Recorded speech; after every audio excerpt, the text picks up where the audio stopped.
Hello, David. Hi, Judy. It's so How's it nice going? to have you on this interview. Thank you And for having me. yeah, thank you for being here with us. And my name is Judy and I'm the director of outreach of HYPIA, Hyper Polyglot Association. And yeah, you just recently became a member of HYPIA, so we just wanted to talk to you and get to know you. My So pleasure to be yeah, here. so would you be able to introduce yourself a little bit, please? I'd be glad to. Yeah. My name is David Allen Martin II. I've been a HYPIA member since last year. I am the CEO and head of studies at LinguaThor, which is a language learning company that I founded 5 years ago with a German Mhm. business partner and my two brothers, who are both software developers. And our mission is to help people and companies to learn languages more effectively and especially efficiently, so they can avoid many of the problems, many of the difficulties and challenges that people run into when they decide they want to actually learn a language. Finally, this year, or whenever they decide that they'd like to pursue fluency in whatever language they'd like to speak better. Mhm.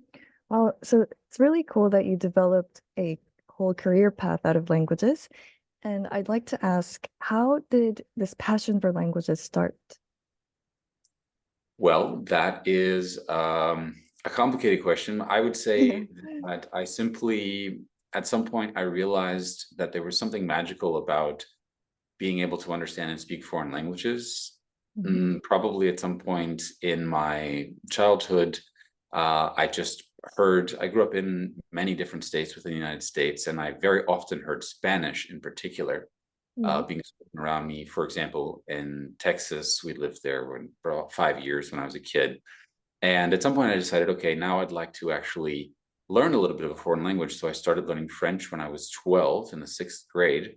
Mhm. But I do have to admit that I was pretty bad at, or rather, I don't want to say that I was bad at language learning, but rather, unfortunately, then and now, you don't really learn how to learn Mhm.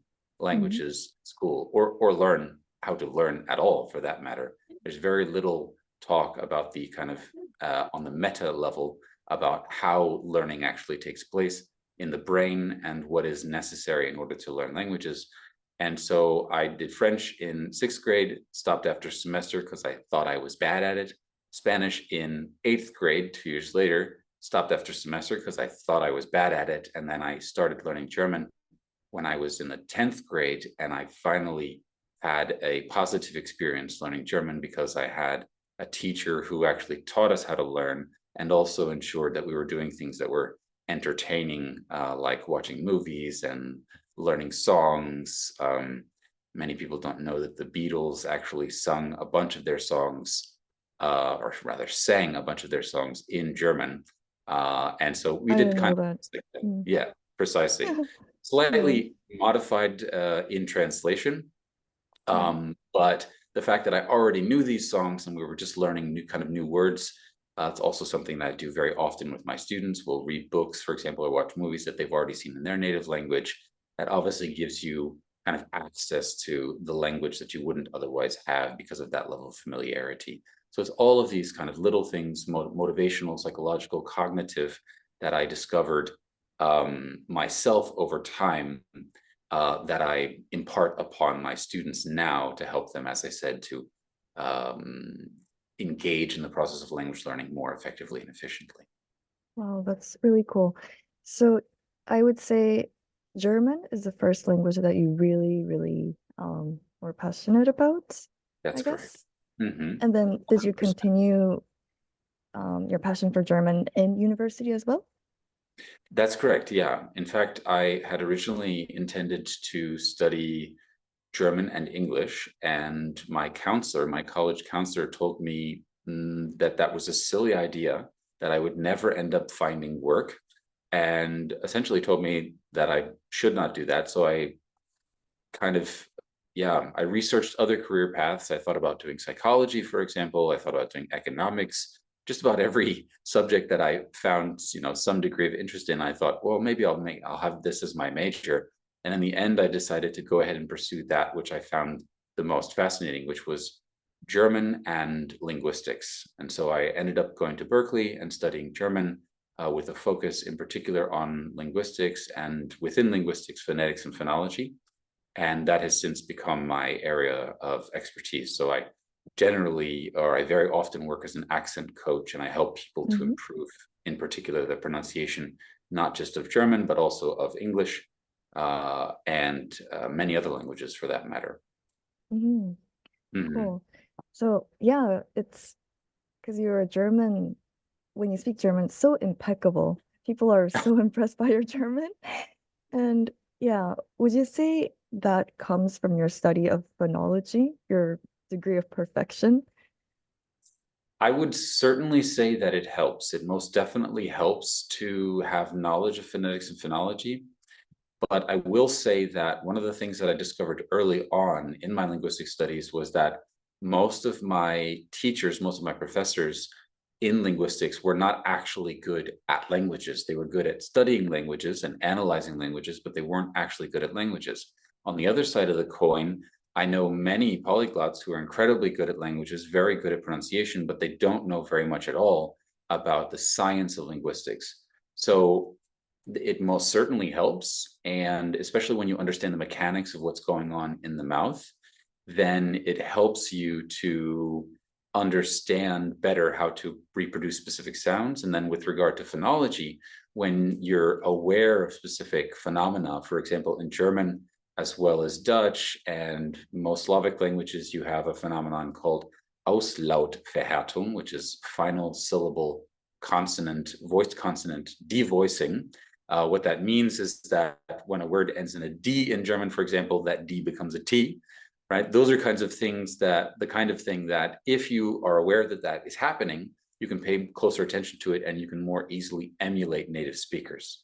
So I will most certainly say that my knowledge of linguistics helps me to emulate better because it improves my, let's just say, my powers of auditory observation, if you will, right? I know what's going on, and so I can pay closer attention. Stephen Krashen talks about the monitor hypothesis, right? So learning these things kind of turns you into a hyper monitor, even if you're not that way naturally, if that makes sense. Yeah. So even before studying abroad in Germany, you spoke good German. Is that correct? I spoke, I would say I spoke better than average German. I most certainly, I would say that I have a reasonably good ear for pronunciation, and that has always been the case. And that may have to do with the fact that I'm also a musician. I Yeah, sang in same. choir in school. Yeah. Yeah, Yeah. yeah, that I was aware of. We definitely share that. Yeah. And so that undoubtedly helps, but it was also simply an interest in kind of doing it right, and also not sounding American in my particular case, right? I Yeah. simply do not want to sound like your typical gringo, if you will, Yeah. Yeah. speaking German. But the problem with that, the danger therein, is that you arrive in the country and you have reasonably good pronunciation, and then you say something, and people assume that your level is much higher than it actually is, because generally pronunciation ability comes with level for most people, I would say, if they ever reach a quasi-authentic pronunciation. And so people automatically assume you speak very well, so they speak quite authentically and fast at you, and you have no idea what they're saying. And that happened to me time and time again in Germany. So it kind of bit me in the tail, if you will. Not always necessarily a good thing. Having better than average pronunciation, let's put it that way, but Okay. definitely Yeah. something worth working on. So because you had this experience of mastering German, was it easy to approach other languages after German? Undoubtedly, yeah. I would say that one of the greatest kind of gains that you attain from having learned one language successfully already, whatever successfully means to you, but for most people it means attaining some level of functional fluency. And what that, because there are different definitions of fluency, but functional fluency to me is that you can get by in situations that are relevant and interesting to you, and it feels reasonably comfortable for you and your interlocutor or interlocutors, right? The people you're talking to. And so the fact that I did achieve that in German, I would say within the first 6 months or so, made it clear to me that it is possible to do it. And then it was easier to learn other languages, not because they were necessarily similar to German, because after German, I learned Spanish. And while there are some similarities grammatically, they're entirely different, phonetically, phonologically, entirely different. But I knew that I could do it because I had already done it in German, with German. And so I effectively ended up doing the same thing, but I did it faster because I knew what I was doing. And Spanish is generally thought to be easier than German. Yes, although I have to say that that is unfair to a certain degree, because there are most certainly aspects of Spanish that are far more complicated, as you know, than German. For example, grammatically, people generally complain about German, but there are many aspects of German grammar that are far simpler than Spanish. Oh, So in Spanish, for example, people generally tend to struggle with the subjunctive, right? yeah, Especially if you have the past subjunctive yeah. in Spanish, and then also in Spanish you have, for example, the continuous forms, just like in English. Estoy leyendo un libro, right? I am reading. So you have multiple tenses in Spanish, like in English, that in German just are all just one tense.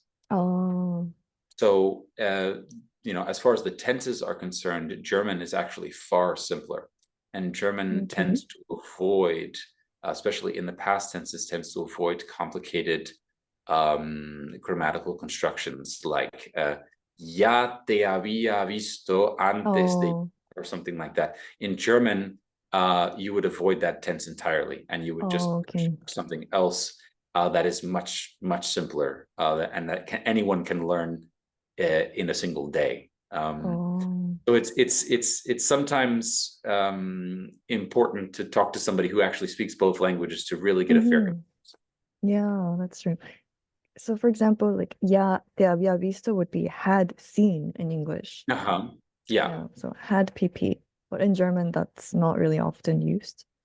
Exactly. Ich hatte dich schon gesehen. Exactly. So that would be the Plusquamperfekt Yeah. in German, the past preterite, and that is generally avoided. You will see it in writing, Oh, yeah.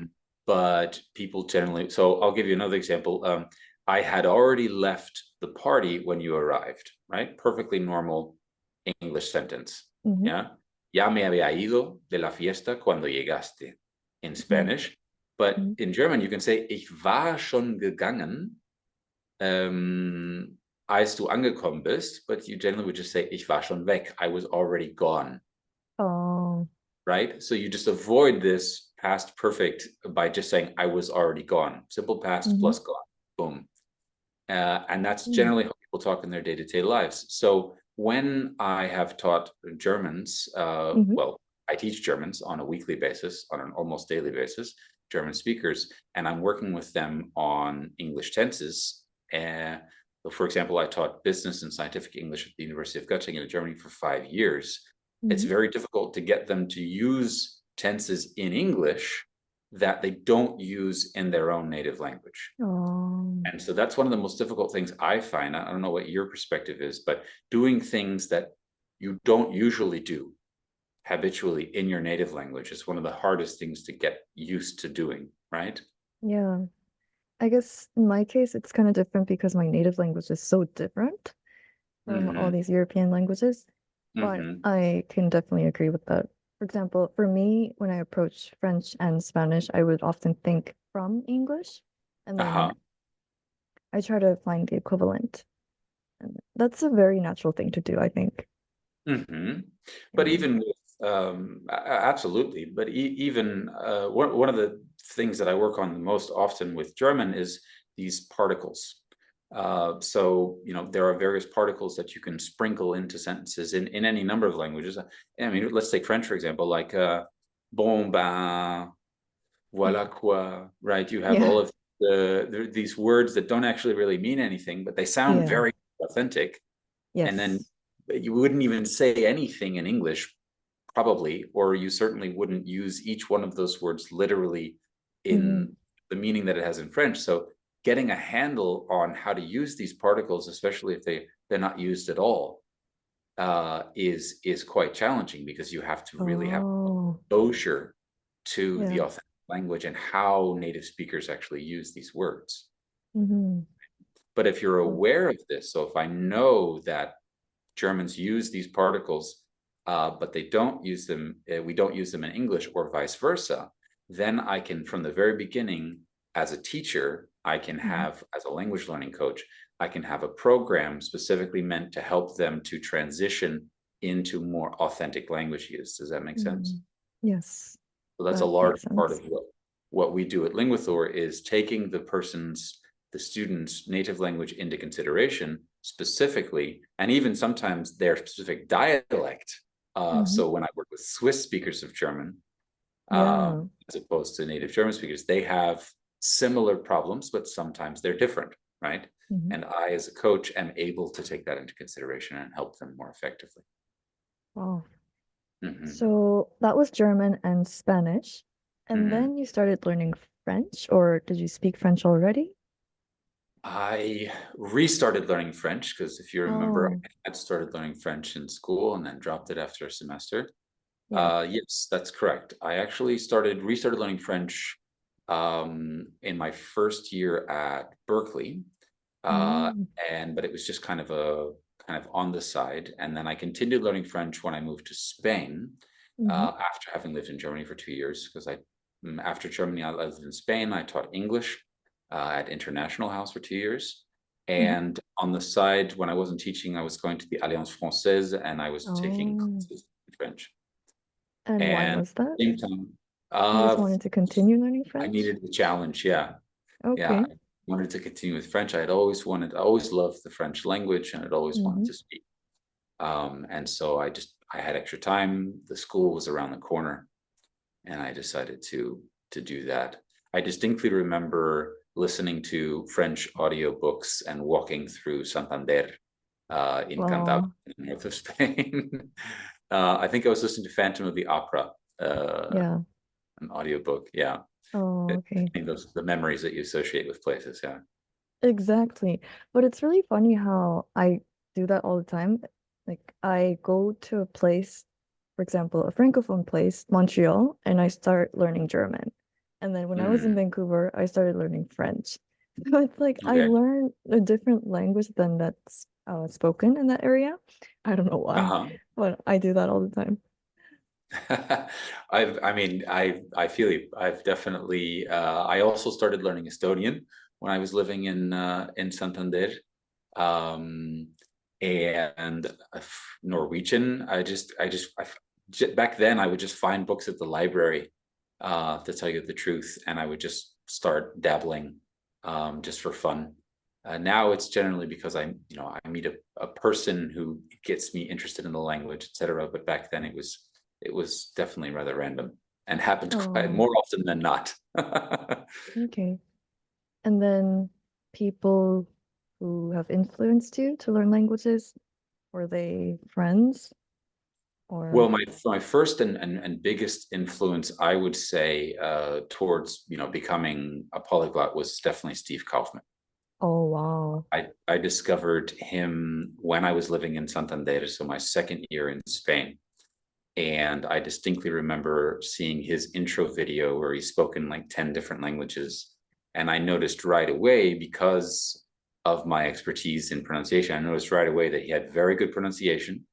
Oh, Noticed that he actually spoke these languages, right? Because he had already started making a few videos.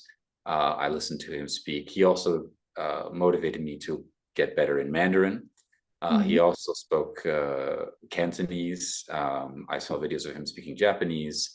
And of course, he was just this well spoken older gentleman, hmm who simply said, well, it's not magic. You just need to spend time with the mm, language. And especially, you need to spend a lot of time listening and a lot of yeah. time noticing, right?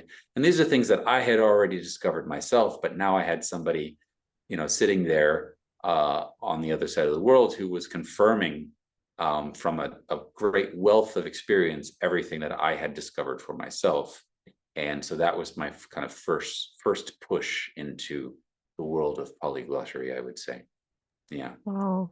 yeah. And then I'm also interested in hearing about your experience of learning Mandarin, Chinese Mandarin, and because Mm-hmm. it's a language that's so different from all the languages that you've already learned, how did you Mm-hmm. get into it and what was your experience like? Well, yeah, it's funny how kind of many things were set into motion in that year in Spain. I actually was attending a book fair in Santander, right by the beach, and I happened to walk by a stand where they were selling this book to learn Mandarin Chinese.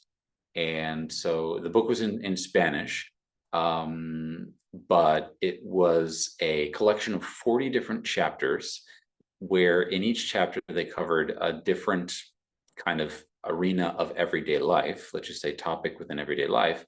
And on the kind of the page, the main page itself, you had a text in Mandarin that was purely in Mandarin. And on the side, you had translations of each one of the individual words.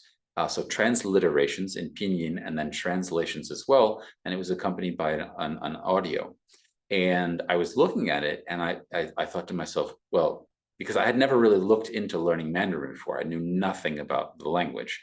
I looked at it and I said, well, this doesn't look, obviously the characters look complicated, but I realized for the first time that they look like they're all kind of composed of the same subset of different components. They're just rearranged in different ways. Not only that, but what I noticed right away was that most of the words are only 2 syllables.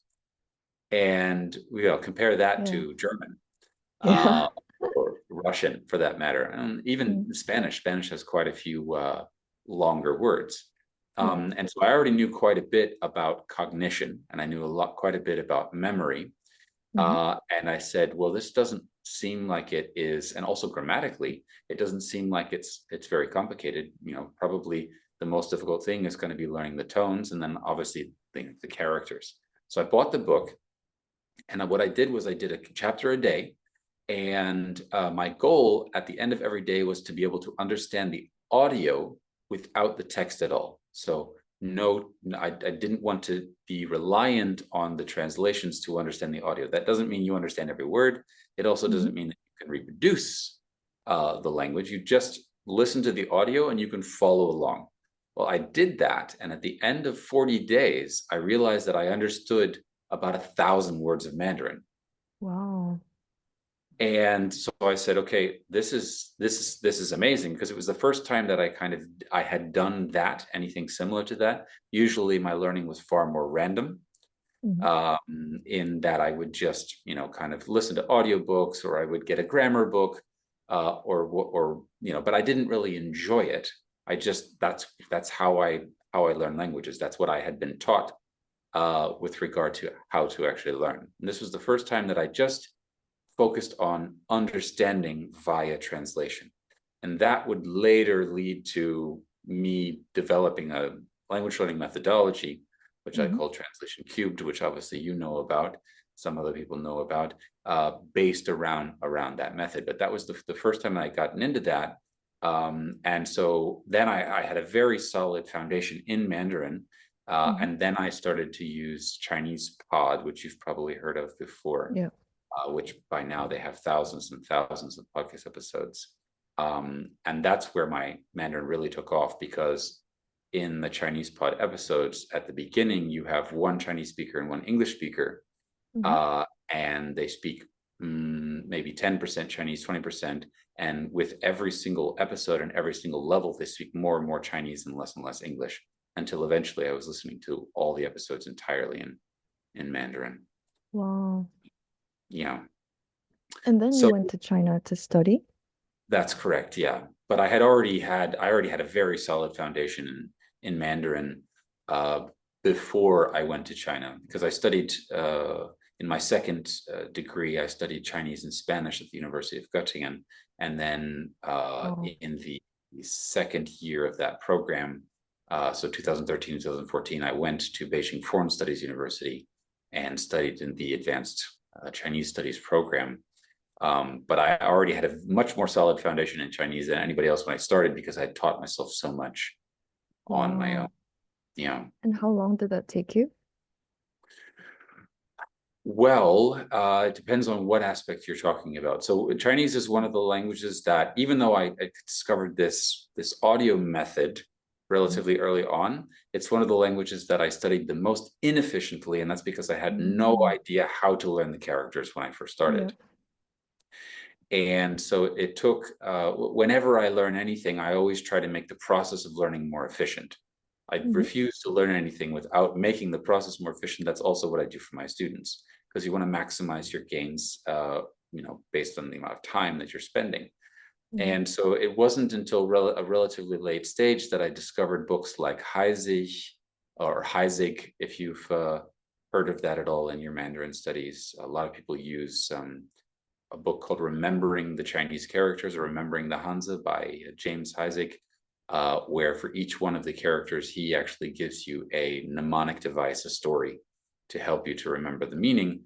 And then not only that, but each character that you learn is based on a character that you've already learned. And so what Heisig does is he starts out with the radicals and then teaches Mm. basic characters and then builds on those characters.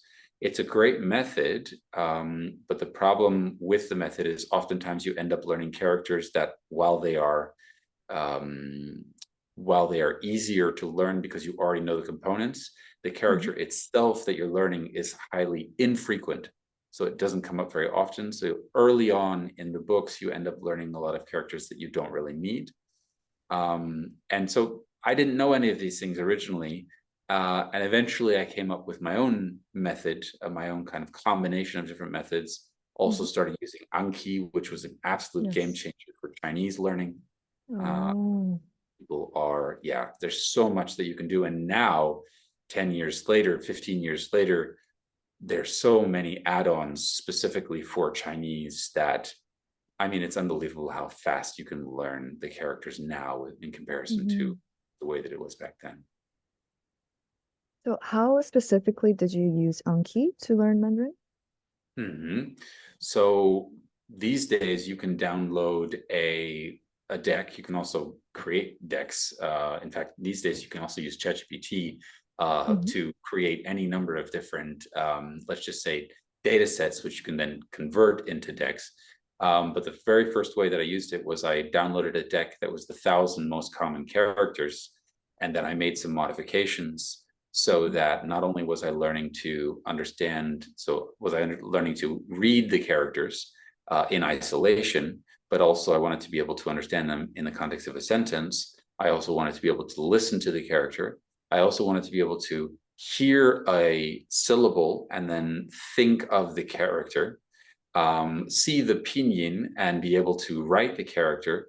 And the cool thing about Anki is it allows you to have one data set and create any number of different cards that will let you do all of those different things.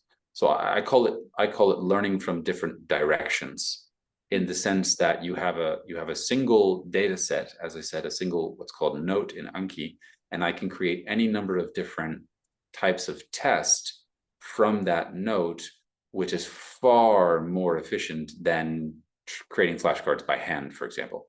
Not to mention, if I'm creating a flashcard by hand, I don't have that audio component. And in Anki, I can actually generate audio. And that's honestly one of the biggest game changers, I would say.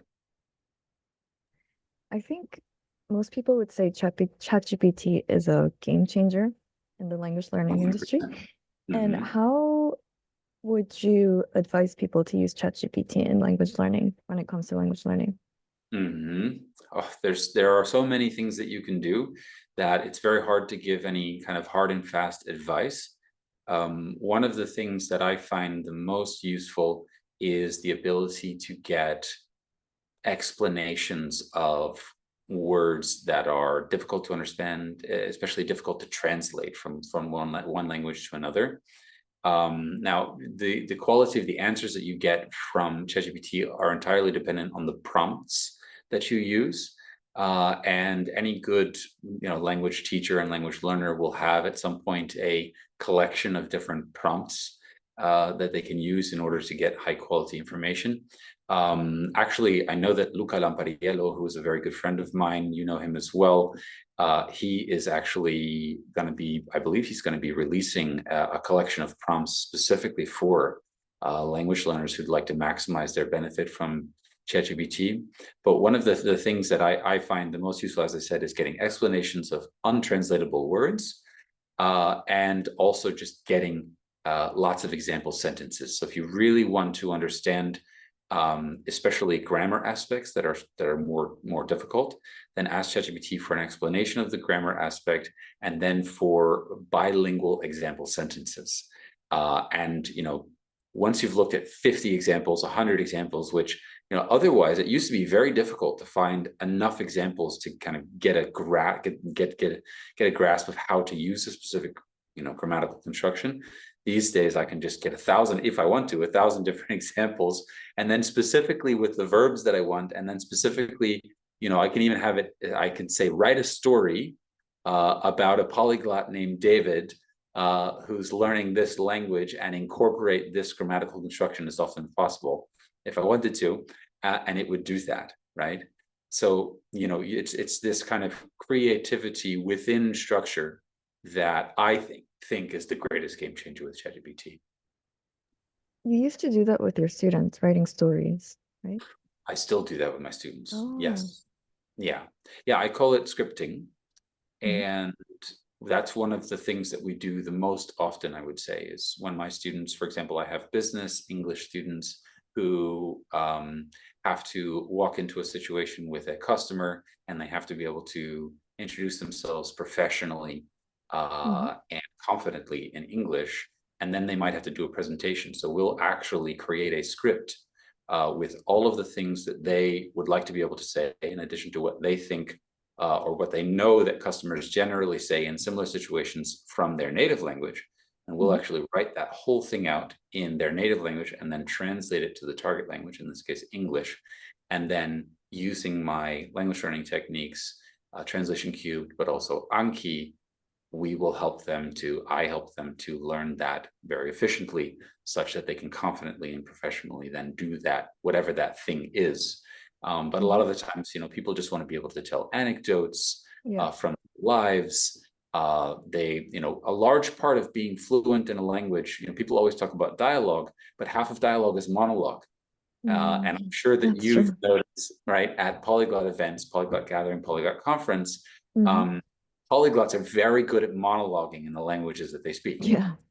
Right? They're very good at telling stories. They're very good at telling jokes and anecdotes from their lives. And I think that there's not enough of a focus on doing that among language learners, traditionally.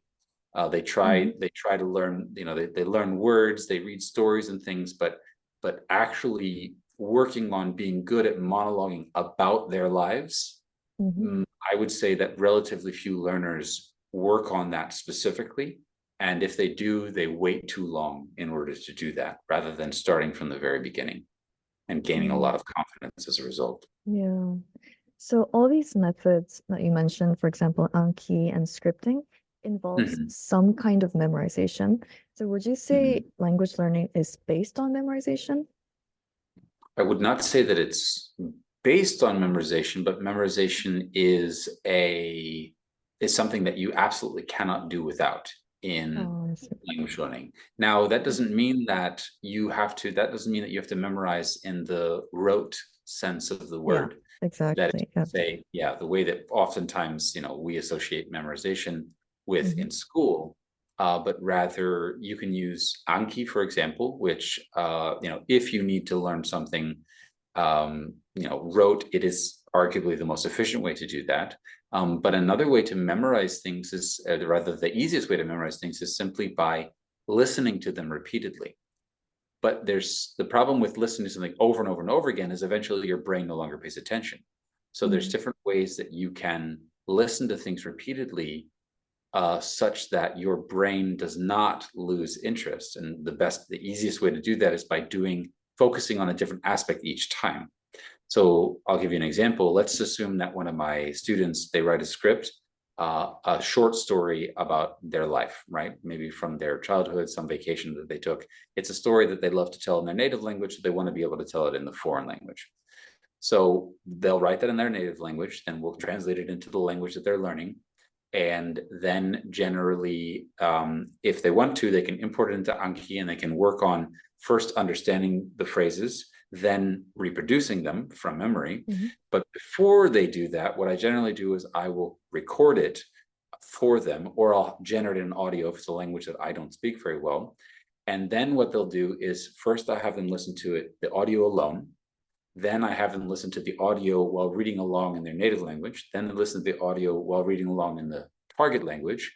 Then they listen along while specifically paying attention to all of the new words and expressions. So every time they might have a list of the words that are novel to them. So then every time they hear one of those words without looking at the text, they have to raise their hand, for example. You see, so each time the focus is slightly different, but I'm getting the same repetition over and over again. And eventually, when they've listened to it enough times, they simply know it. They don't have to think about it, and they didn't memorize it in the traditional sense of the word. So it wasn't grueling or boring at any stage. Does that make sense? Yeah. So some efficient amount of memorization and lots of active practice, recalling, all these involved. Precisely, because yeah. that's what you have to do when you're in a conversation. You have to be able to actively understand what the person is saying to you, and you need to be able to quickly recall the words that you'd like to be able to say. So that's always the focus. And how important do you think is grammar in language learning? I would say that it is important to the extent that your grammar needs to be sufficiently good that whoever you're talking to understands you. I would not say that it is the most important thing, like many people make it out to be. It is also context dependent. So in a more informal situation, it's perfectly okay if your grammar is not great.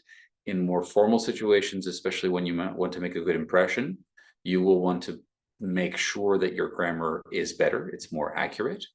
And I feel like most learners put grammar up on a pedestal.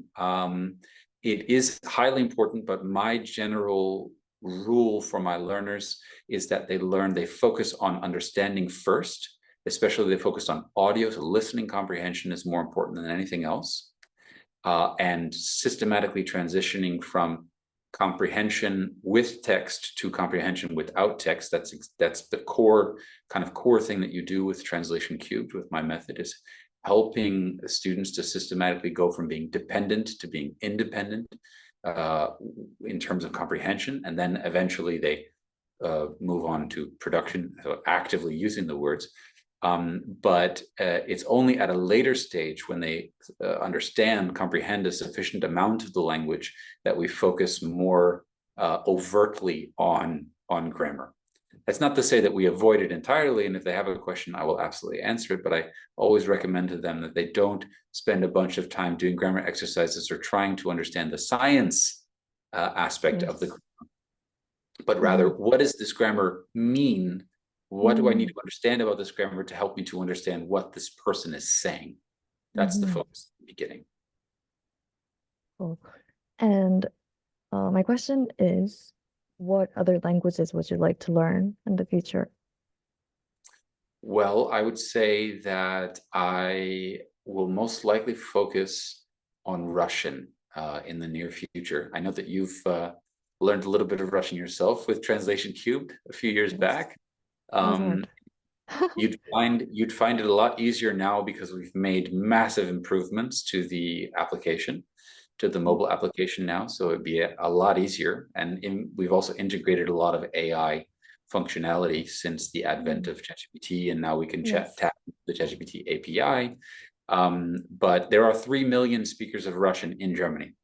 I believe it's the country with the largest number of Russian speakers outside of the Soviet Union.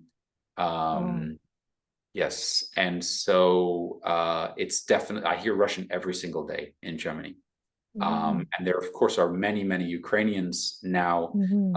in Germany who also speak Russian.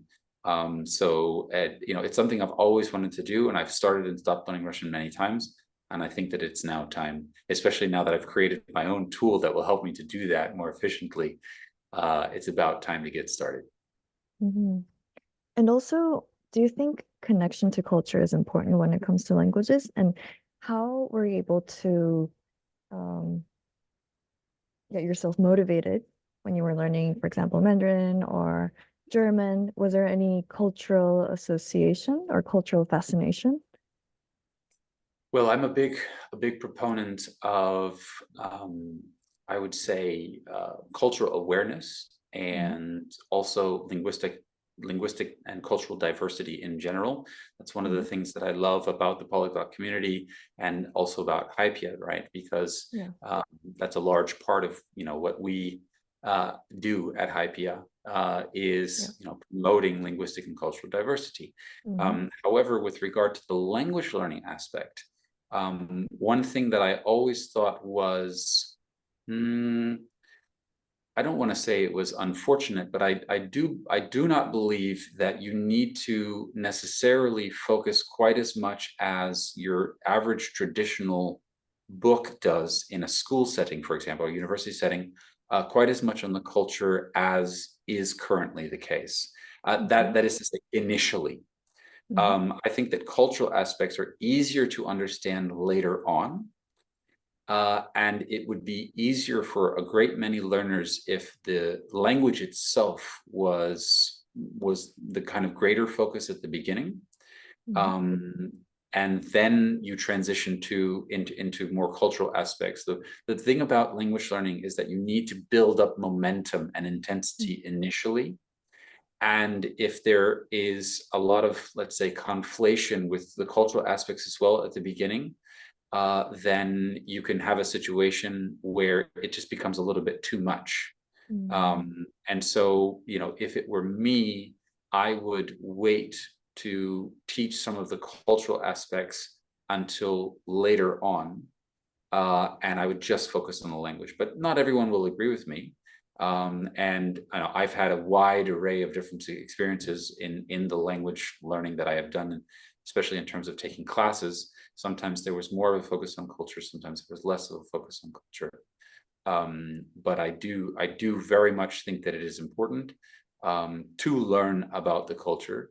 Um, the question is to what extent it is necessary to assimilate into the Mm-hmm. culture to reach a higher level within the language.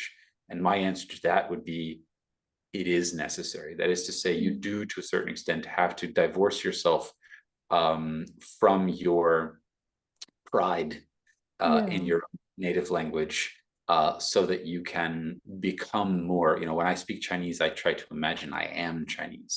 When I speak Oh, German, I sound German, obviously, but that's because I, built this kind of German version of myself. Does that make yeah. sense? Yeah. I Yeah, totally agree. I have multiple selves, right, depending on which language I speak. And I find that so cool. And that's why I continue my collection of languages, so I can yeah. be a different self. Yeah, Hmm.